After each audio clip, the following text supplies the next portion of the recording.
નમસ્કાર દોસ્તો, જય માતાજી। આજે માં આદ્યશક્તિનું બીજું નોરતું અને બીજા નોરતામાં સુકનવેલી રમઝટના મિની વ્લોગમાં આપ સૌનું હાર્દિક સ્વાગત કરું છું। અને આજે વિડીયોની શરૂઆત કરવી છે નાસ્તાથી કે આજે અમારી સોસાયટીમાં શેનો નાસ્તો છે?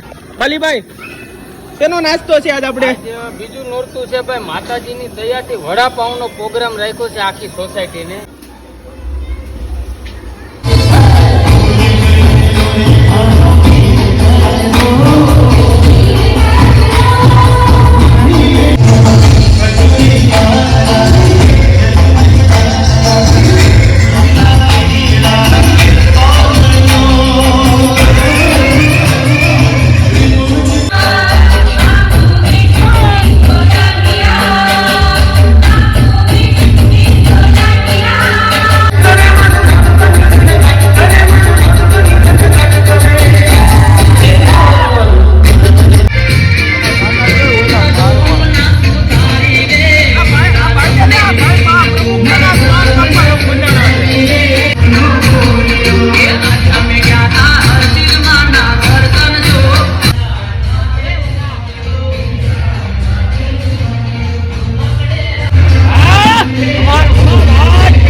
હાલો હાલો ભાઈ, વડાપાવ જો છોકરાઓ ધબધબાટી બોલાવે વડાપાવ ની।